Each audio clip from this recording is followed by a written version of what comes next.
Hey, Indianapolis, you are invited to an amazing event on March the 5th at the beautiful Cabaret Theater, where the women of Rise and Thrive Indianapolis will take the stage to stand tall in their story.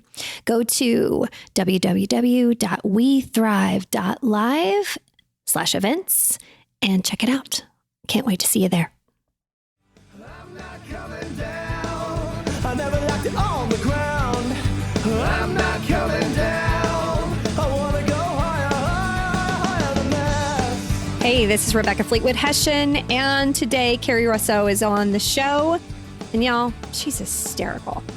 At the time of this recording, I was fighting a little something that was going around, so you'll have to be patient with my crackly voice. But Kerry will have you in stitches, so my voice won't matter at all. I love Kerry being on the show just before the event that I'm hosting on March the 5th.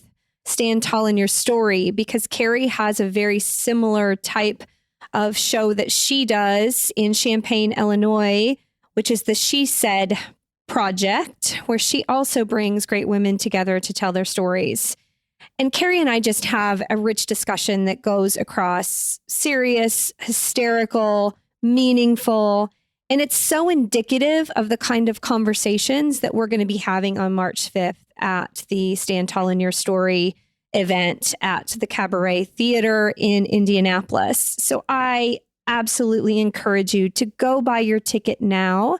I'm confident this will sell out, and tickets are selling pretty quickly. So grab your tribe, your council, your girl gang, your people, and say, let's go have a fun night of food and drinks and great conversation and laugh until, stuff comes out your nose, which is what's going to happen at the end of this episode. So here's your warning. At the end, as this episode starts to wrap up, don't have any drink in your mouth or be doing anything serious, because Carrie ends up with a story about melanoma in the crack of your, as she says, fanny. And you'll just have to wait and see how that goes. But I was laughing so hard I couldn't even speak. So there's your warning. Here we go. Hey, Carrie, how's it going? Hey, good. How are you? I miss you. I'm so happy we're actually talking. I know. So we met when we both did a Listen to Your Mother show, 1.5 million years ago. I know. Many crow's feet ago. It doesn't seem like it was that long ago, but I looked it up just the other day and it was like, wow, it's been several years.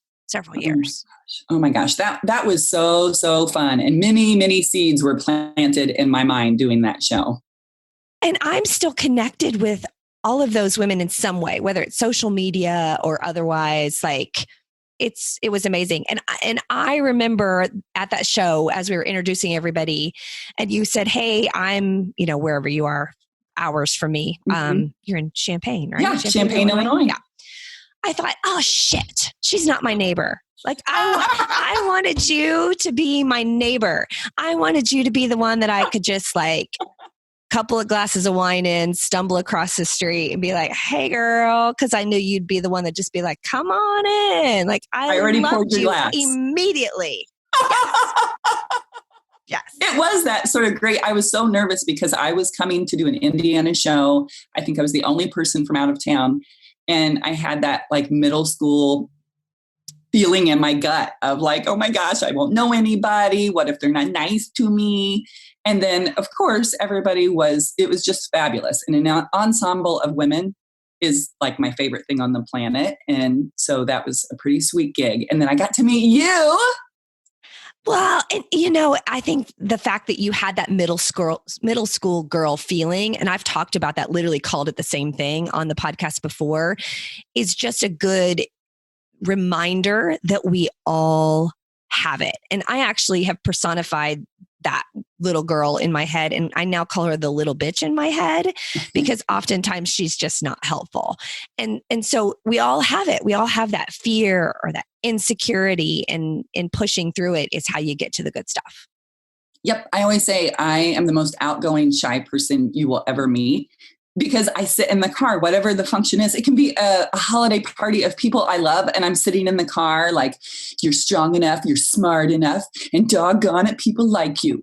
I'm just sick the whole time in the car. And then once I'm there, I'm having a great time. But I'm out there like, is there something in my nose? What if I fall down? What if I fart at a silent moment? I mean, all of it just runs through my head. And I'm 47 years old and I still have that. So I think the takeaway is, even though you have all that, of course you do, we all do, but you do it anyway. It's so true. Well, I'm 53 and I haven't outgrown it yet either. So I don't think there's any hope for us. And that's the whole point. And that's why I've personified her as the little bitch in my head. And what I tell people to do is just put her in the passenger seat with a seatbelt and a snack, but she doesn't get to drive, right? That's she can right. be there, but she doesn't get to drive and tell you where you're going. Right. Because she can be a helpful voice. Sometimes. When we've been so sort of trained, especially like I know I have, to be nice, be nice, be nice. Were you nice? Are you being nice? From very early on, that's what we're telling ourselves. And that's sort of the marker of success for us is, were we nice? And sometimes there's that little bitch in your head that you need to say like, hey, back it up, or don't talk to me like that, or you were a real jerk to me, or whatever it is. And so then it's nice when you've actually named her, because you can be like, I'm so sorry about the other day. That was not me, but it was the little bitch in my head. Well, and Brene Brown has taught us that clear is kind, right? So if somebody's overstepped, then the kindest thing we can do is say, whoa, you've overstepped. Yep. Back off. Yes. And I appreciate it, because I can be an overtalker or an overshare. And I appreciate it when someone says, that joke went too far, or you hurt my feelings, or whatever it is. I appreciate it. I would much rather have that than somebody at home in the shower being like, that Kerry Rossow, what a jerk. I hate her. Oh, it's so true. I just had that situation where I overstepped with a friend on an Instagram message. My sarcasm was like over the top that day. I was snarky, and it wasn't the good kind of like funny joke. It ended up, because she was in a weird place that day and was dealing with a bunch of bad stuff. And my comment, bad times, bad stuff. And she just said, whoa, check your messages. Like, I can't receive that right now. Right. And I was so glad she didn't stand there and go, what the heck? Right. Yep. She just called it out. It was good. It's really good. And that's one thing that we are going to talk about today that we have in common is we both love to gather amazing women together and have these kinds of conversations.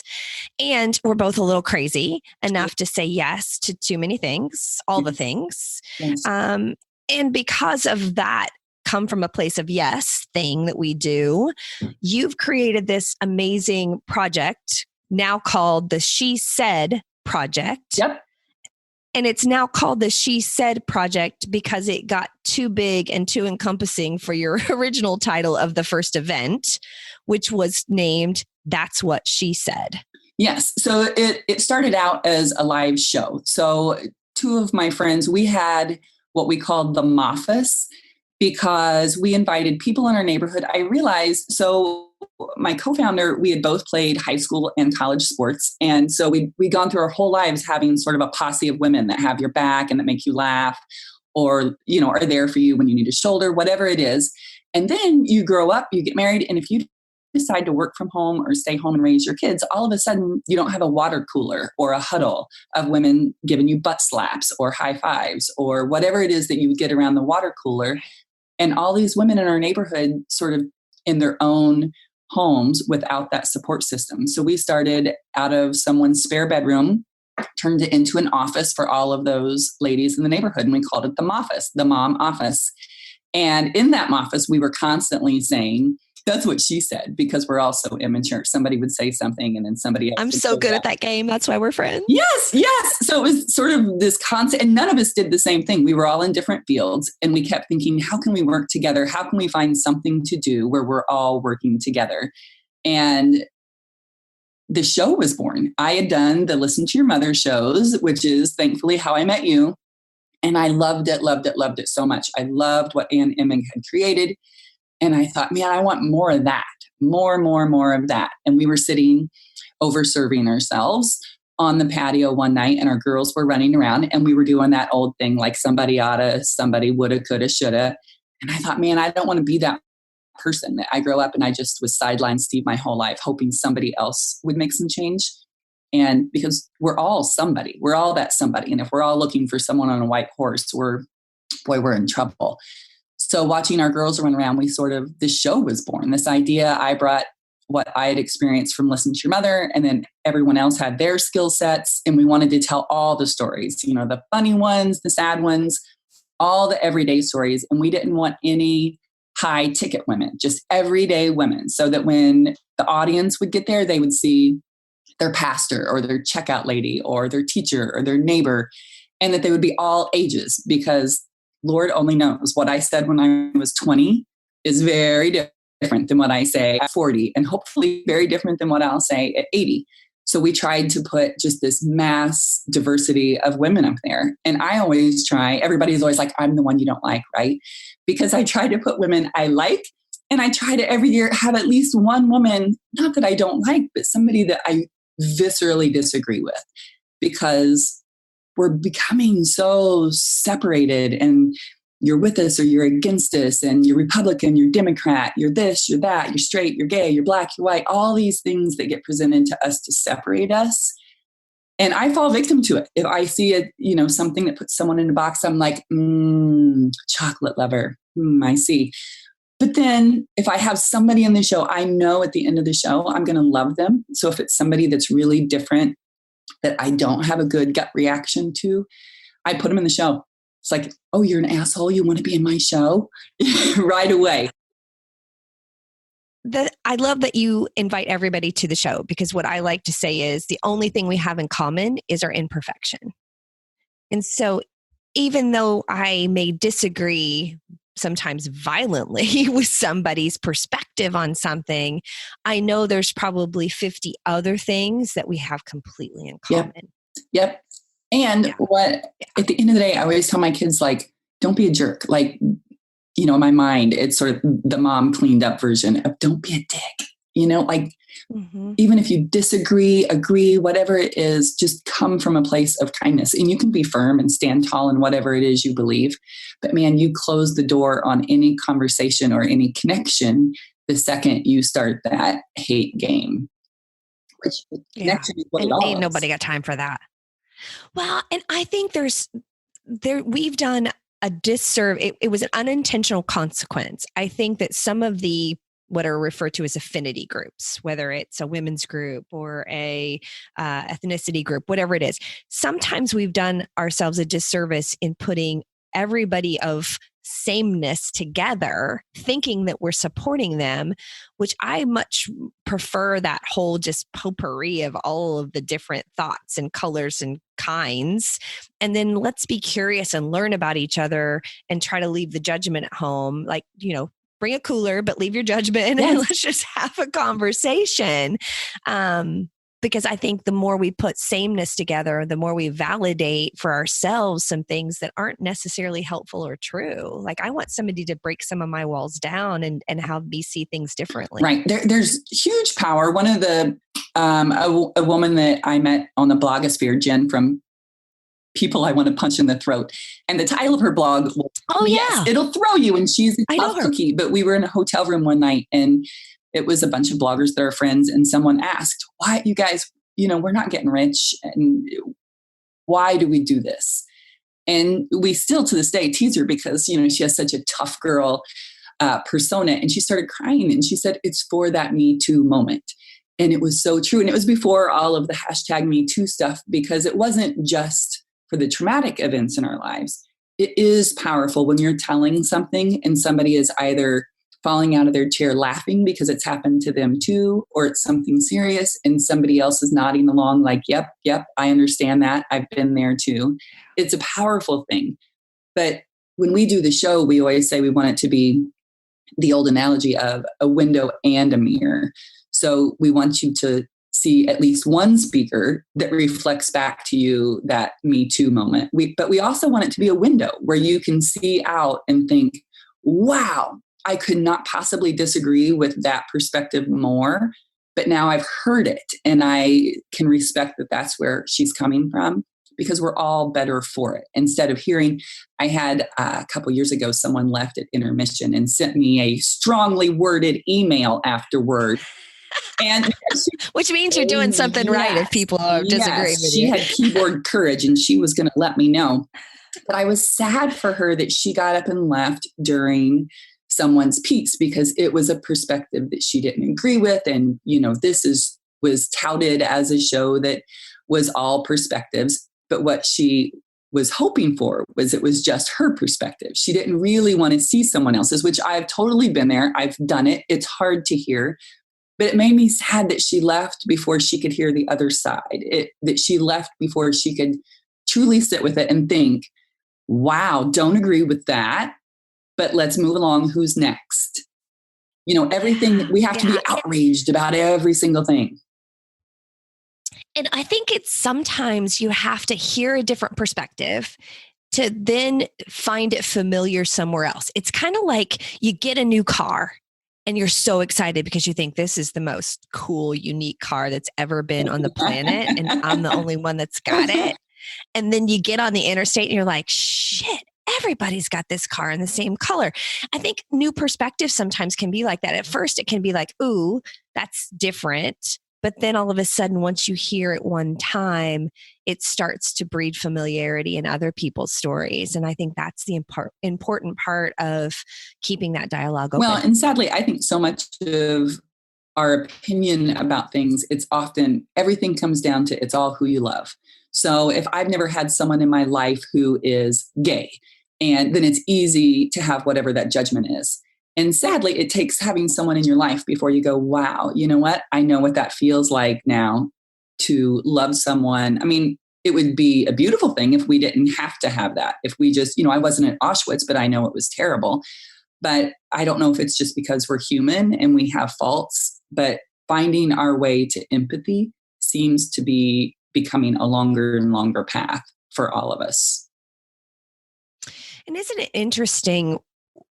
The juxtaposition of that is people like I referenced her already, Brene Brown and others that are writing about vulnerability and authenticity and all of those things that we crave. Like when we read her stuff, we can't wait to share it. And we think, that's it. I want that. How do I get that? But yet our actions and some of the things that's happening in our society are moving us further away from it. And I, like you, in the work that we're doing, am passionate about bringing that sense of courageous vulnerability back into the conversation so that people can show up and not just read about belonging, but anywhere they're in my presence, I want to bring that to whatever event, whatever I'm writing about, whatever I'm hosting. I desire that deeply. Yep. Well, and I think it gives people, because there's so much out there that is presented, especially to women, the perfect beach waves and we're all in our matching pajamas on Christmas morning, or our great marble countertops, whatever it is that which are all fabulous things, especially if you can master that beach wave thing. But to put it in perspective, okay, those are great things that we can all love, but not to put pressure on ourselves that okay, if my countertop, if I haven't seen it since 1984 or whatever it is that's, that isn't quite picture perfect, that it's okay and that we can laugh it off and we don't hold ourselves to some polished picture that an influencer, how about that name, by the way, influencer? What the heck? Influencer. I know, it's fascinating, isn't it? But what you've just described is what I'm trying to teach, the difference between striving and thriving.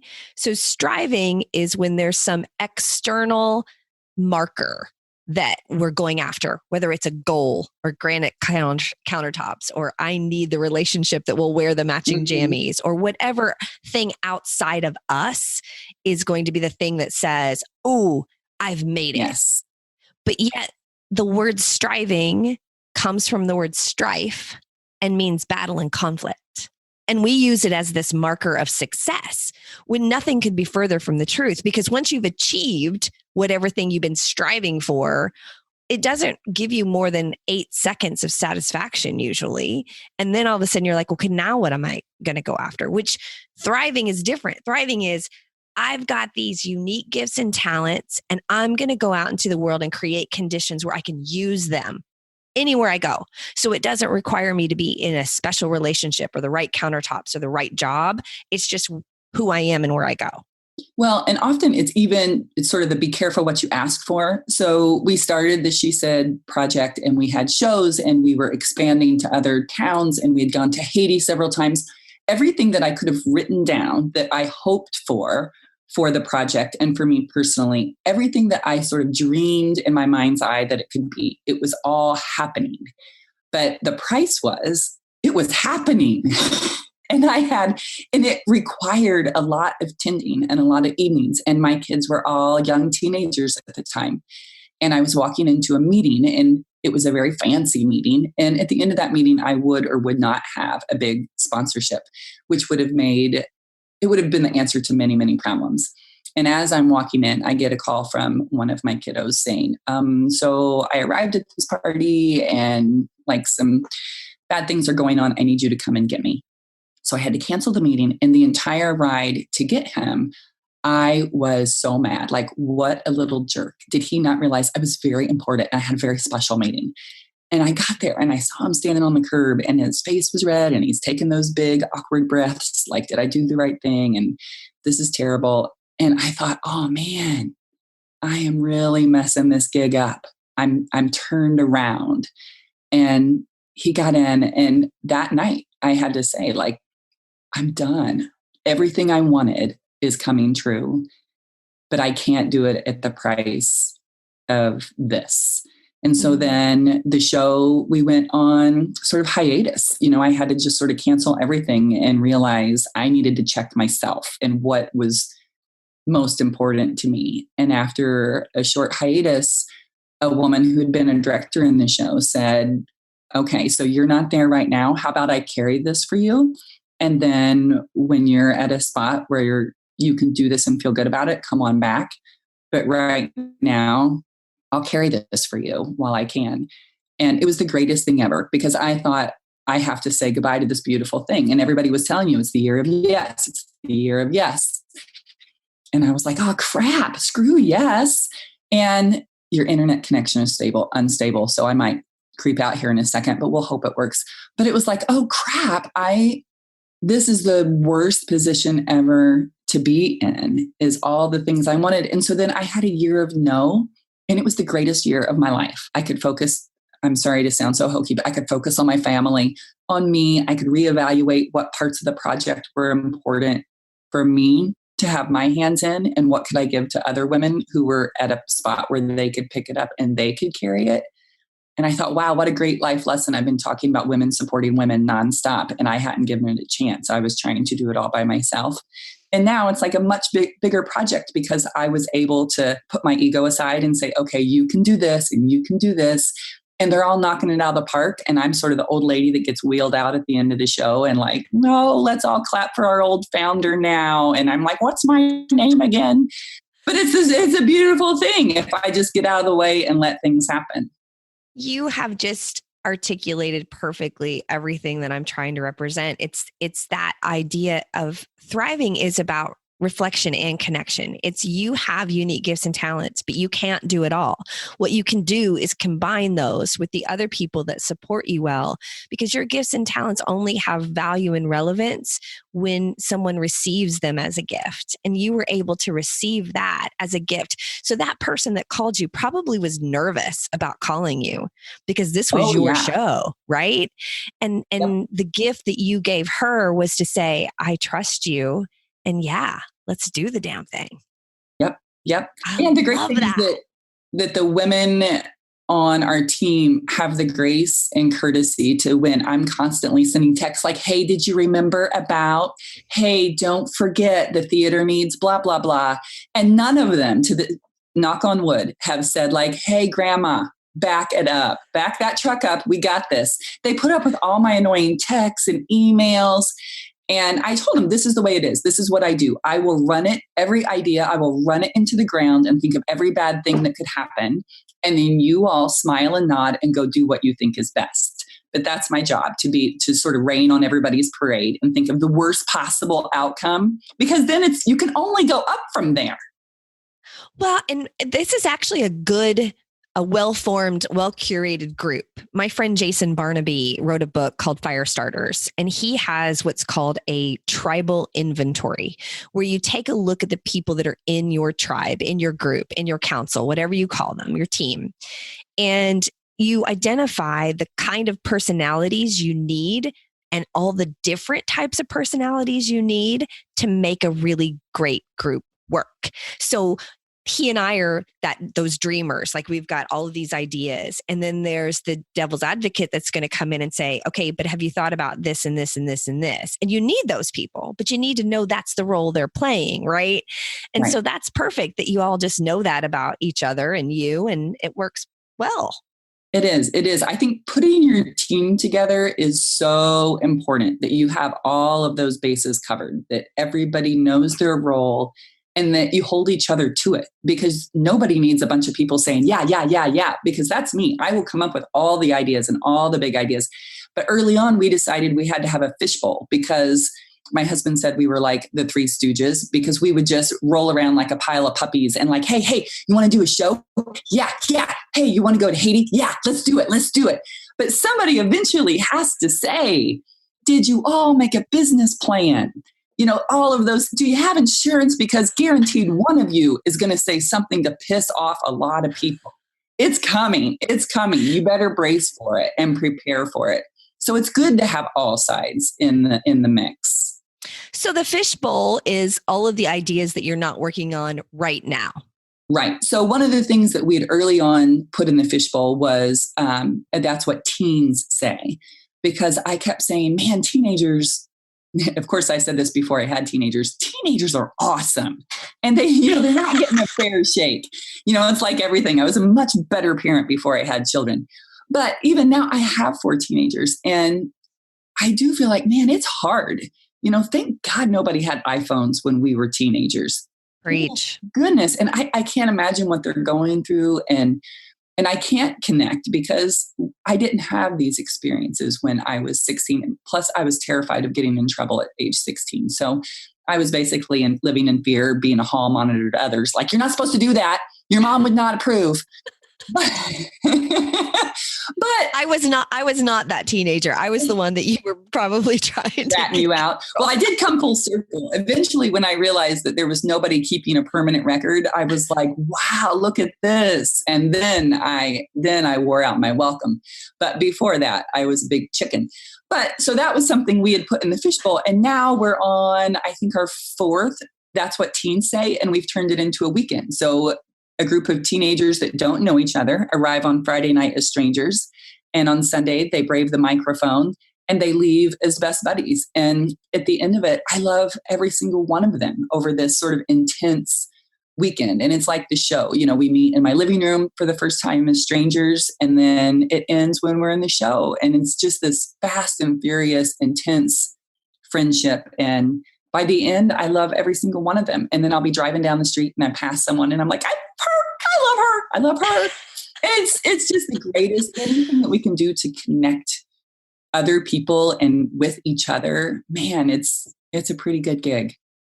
What's really fascinating about this is the way you and I came together is around that Listen to Your Mother show. And then you went off and were doing That's What She Said.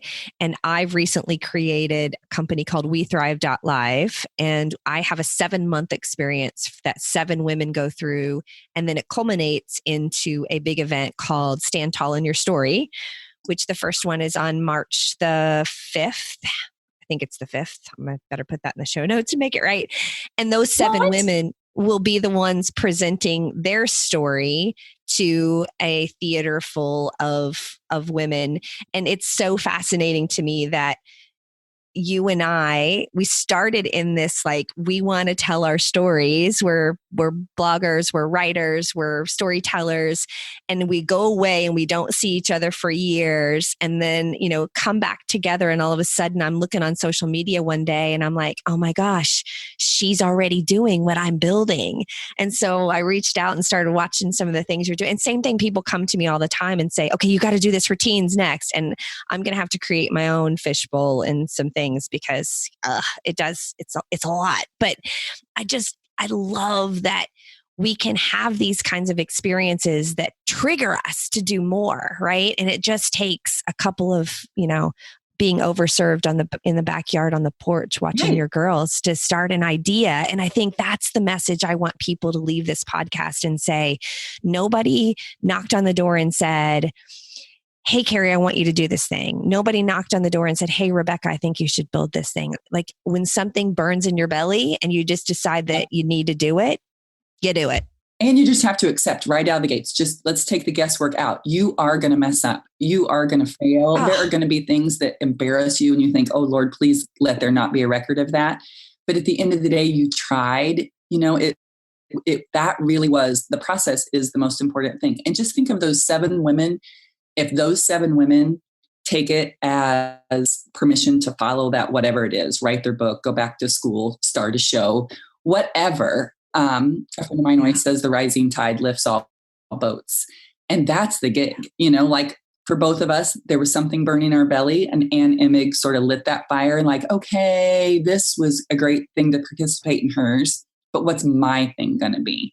And then the women that are on your podcast or in my show or whatever it is, somebody who watches or listens, and then for them to go, wow, if she screwed up that valiantly, I can do whatever, always just giving each other permission. Yeah. Like it doesn't have to be perfect. It doesn't have to be all tied up in a bow, but just go do it. In fact, perfection blocks connection. So I always look at it as the difference between marbles and puzzle pieces, right? So if there's a bunch of perfectly round, beautiful marbles and you put those together, they're just going to roll off the table and miss the whole connection piece, right? But if you put a bunch of puzzle pieces together that all look kind of jacked up and awful on their own, but when you see how they fit together, then they're not only more beautiful, but they're stronger when you put those things together. Like my message to those 7 women was find the struggle, find the story that 1 or 2 people in that theater of 150 need to hear. Don't try to come up with a talk that you think everybody needs to hear. But I promise you, there's 1 or 2 that are going to walk away changed because you were courageous enough to stand tall in your story. Well, one of my absolute favorite speakers was talking about social anxiety, and no one could believe that she was going to get up on the stage and do it. And actually when it was time to report to stage, I think she sat in the parking garage for about 20 minutes, like, nope, I don't know what I was thinking to let you talk me into this. I'm not doing it. And on our podium, I had taped pictures of her kids and said, this is why. And I kept thinking, I just got to get her to that podium. If I can get her to that podium, she's going to do this. And when she first started, her voice was shaky. My name is Jen Cochran, the goat woman voice. Yeah. And I saw people nodding and people, complete strangers, just sending her love and the like, you got this. And by the end, she was like hand in the air. She was gesturing and people, after she got her first laugh, it was on. And I was sitting behind her on the stage and I could see her little knees literally knocking together. And that moment of like seeing that and looking out at women I didn't know, encouraging her on, and then looking to my left and to my right at all these women who were willing to get up there and be vulnerable and tell a story. That takes a lot. And it takes a lot to be out there in the audience and to be open and nod and smile and send back to people what you're receiving.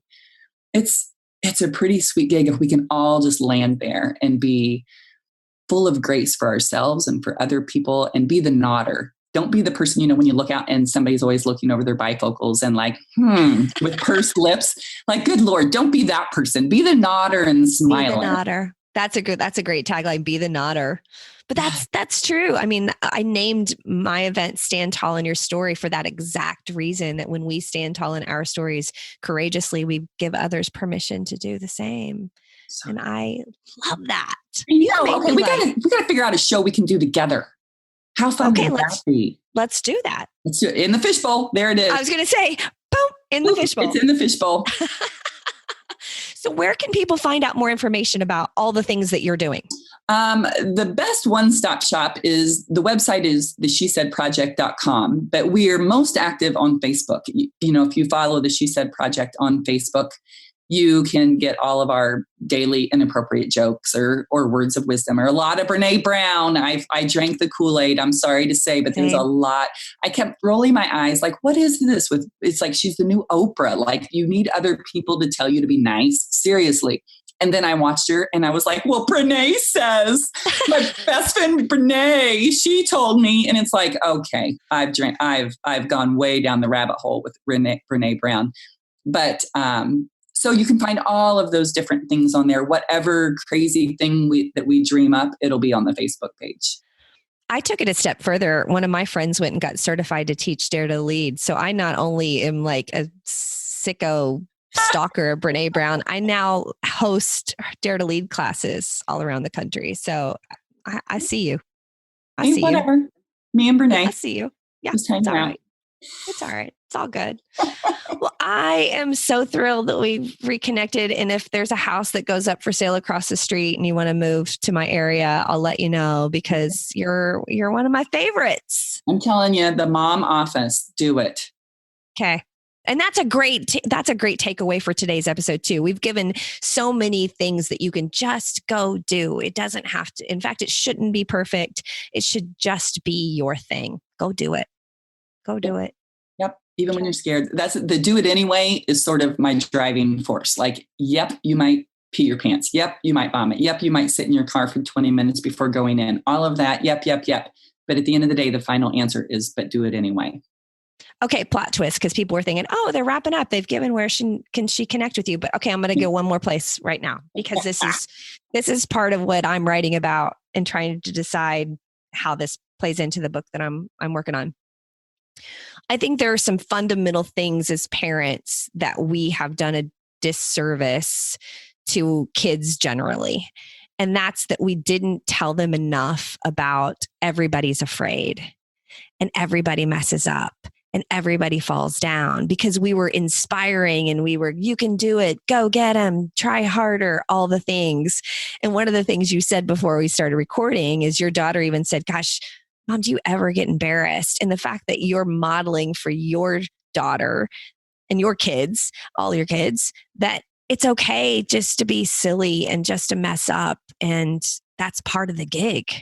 Oh, yeah. Well, and that was a long time coming for me. So I had always vowed in my imaginary family life that we would never fight in front of our kids. And I put a ton of energy into creating that sort of perfect, like I never told them, like I struggle with this or I struggle with that. And one time when they were really little, I said something, my husband, nah, just because you're mad at me. And he said to me, yeah, you know what? I am mad at you. Just like that, in that tone. And all four of my kiddos, it was like end times are here. They're all crying. Are you guys getting divorced?